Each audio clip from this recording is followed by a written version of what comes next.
questions for Coach? Coach, I guess evaluating the film from this past season, what are some of the things that stood off the tape, whether it be positive or negative? Yeah, I thought the two guys that were here, Theo, led us in blocks, 11 and 5, maybe in 15, 17 minutes. Miles has kind of developed to probably our best defender, and kind of with steals and his energy level, and that's why he started. So those two guys, there was some positive things for sure from there. If you just look at the general numbers, the number looked right kind of for a game like that. We held them to about 30%, shot 50, out-rebounded about 20, 26 to 12, assists to turnovers, points in the paint, 60 to 34. So you look at the numbers, and they were fine. I thought things we got to really improve on. We allowed way too many paint touches, especially in the first half. We didn't rim protect in the first half. And so that was something that has been an emphasis in the film and practice. And, the positive thing, guys got to play. Our freshmen, Maury Abrams, TJ, Malik, even Robert, all played well, and got some minutes. I didn't play some of the older guys, Ty Fagan and Robert Allen, as much. I thought the other guys probably needed to play more. So there was, in those kind of games, lots of things that we can get better at. Miles said that since he's gotten here, he's kind of learned to focus on the details more, the finer things of his game. Is that something you noticed as well? Yeah, obviously he played for a great college coach in Stacy, and they won a national championship. And, I just think, it's like if you move up a level from NAI to here or move up to the NBA or wherever you may go in Europe, your game has to keep evolving, and just the details of, because the competition is just better every day here in practice, And so he has. His skill level has gotten better. He's shot a good percentage catch and shoot threes.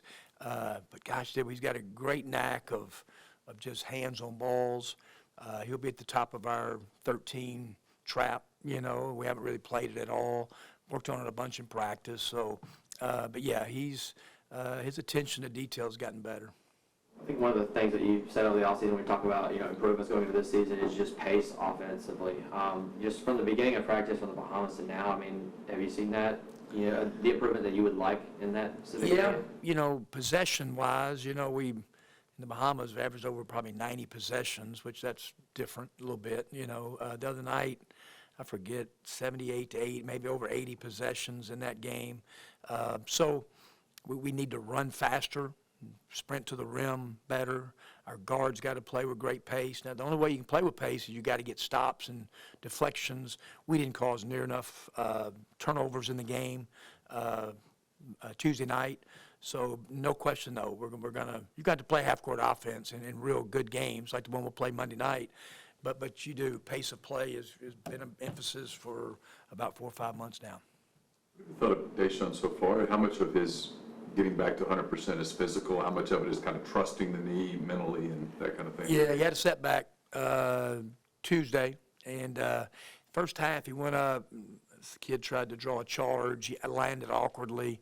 The MRI was negative, but he has a bone bruise, so he'll be out for Monday, be evaluated week to week on how he's doing. Everything structurally, the ACL, all the ligaments were good, but it is a bone bruise. And, he came back and played in the second half, started in the second half, and just got up the next morning. Nobody thought anything of it, had a lot of stiffness in his leg. And so, we're just kind of taking it kind of week by week right now. Let's think back to the recording from Tuesday. I think one of the words that you used, the Ty Fagan, is stiff or something like that. Was that in regard to, what was with his knee or? Yeah. He was limited in the Bahamas, and he played, and then with about 7 or 8 minutes, he just had settled there for a while. I was going to give him a chance to play some in the game, but he did. And I get it. Sometimes he can sit too long, So he's out there, an hour before practice today working at it. So he's just going to have some days when he can feel really good, and some other days not so well. And, so we just kind of go day by day with Ty. Without Deshaun at the point, at least initially, how does that, several minutes? Yeah, Neil, we did it in the Bahamas without him. We did it in the Clemson scrimmage because he didn't participate in that. So Amari Abrams played the point. Matt played the point. TJ Caldwell will play the point. So, you know, all the three of those guys got a lot of reps in the summer with that, you know, so it's a lot now on, you know, some young guards, and then Matt, you know, and I think it's helped Matt, you know, he had played so much of it this summer. I think it's helped him. And so, you know, those are things that we've got to work around for sure. Kind of mentioned it there, not that you want to go through these injuries and stuff, but maybe in a weird way blessing these guys, getting these other guys, kind of build up that depth and then see what they can do. No, not really. I mean, we've just done this now for a while, you know, so I feel bad for Deshaun. I do. I didn't mean that sarcastically, but we you know, I feel bad for him because he worked like heck, you know, to get back, was so excited about starting that game, you know, so now he's got a setback. But you're right. I mean, the thing we have, like I said, we have gone on a foreign trip. We have played a long time without him. What was Deshaun great the other night? No, he was just, you know, it's going to take him a little while to get back, but it's just good to have him out there. And but you're right. Great chances for Amari, and obviously Matt was going to play some there anyway with TJ, and even, you know, opens up more for James White, Ty Fagan, Robert Coward. Talked about Malik Ewan's upside, you know, despite, you know, needing to play harder and all that. What is that upside with Malik, and, you know, what aspect of that upside makes him be a potential, you know, sleeper freshman in the league? Oh yeah, I mean, it's his upside is here. I mean, he got it to where his energy level was about here in June when he got here, and it's about right there, and it's gotten a lot better. But to do it every single day, y'all saw glimpses of him when you put him in. You know, he just dunked a quick ball, the move he made on the baseline, his skill level, you know, and then missed a layup. He's big, got great hands, the one inside-out pass, an open three to TJ. So he's got all the tools. He just, like I said, it's competition at that spot and figure out just every day in practice. He's a good guy, you know, takes coaching, but he just, his level of, you know, being able to go at a faster pace has just got to get there.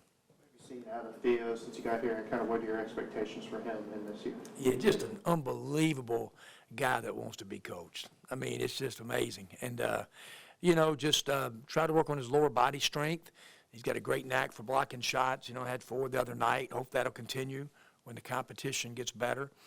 Can really score for a right-handed player. Has a great left hand in the post, you know, left-hand, right-hand jump hook. And just he's got great length, you know. So he's done really well in the minutes that we've played him. His stats equate, like if you doubled him to 28, 32, 33 minutes, it'd be really good minutes. So, yeah, he's just a great guy to coach every day. Talking to JVS Tuesday, and one of the things I talked about was, you know, some of his, you know, best plays on his highlight reel was, you know, against, you know, teams that were really above flat competition and all that. What does that go to say about JVS just not taking games for granted, you know, no matter who it's against? Yeah, I mean, that's what caught my eye. You know, obviously, we played against him during the COVID year, and when he was at Jackson State, and he had some, like, spectacular plays. Maybe he had 12, and I forgot how many rebounds. But I turn on the tape against Illinois, you know, double-double, or turn on the tape Louisiana Tech, you know, Kenny Lofton, who's now with the Grizzlies, and he had 21 and 10 or 11. I mean, just played really good. So you're right about that. And you saw some of those plays, you know, in 14 or 15 minutes the other night. So very athletic, good guy, you know, and so, you know, he's got to get where he can play the 4 and the 5 and be able to go out on the perimeter and defend. Any further questions for Coach? I guess one last thing, I guess when you look at Alcorn State right now, I mean, just what kind of sticks out, you know, about them, and where do you feel like, you know, that it's something they do that y'all really need to improve on? Because you said there's a lot of things they need to improve on. Yeah, you know, we said about 3 years ago, we played Jackson State, Mississippi Valley, and Alcorn. I mean, Alcorn's defending SWAC champions, got upset in the championship game, went to Texas A&M, who was playing as good as anybody in college basketball at that time. First round of the NIT, game was tied at half. A&M beats them 12. They've got a lot of really good players back on that team. I think their coach does an outstanding job. They guard well, run good offense. So we're going to play really, really well. We understand Alcorn State's going to come in here, and that's as big a game as they'll have on their schedule all year long.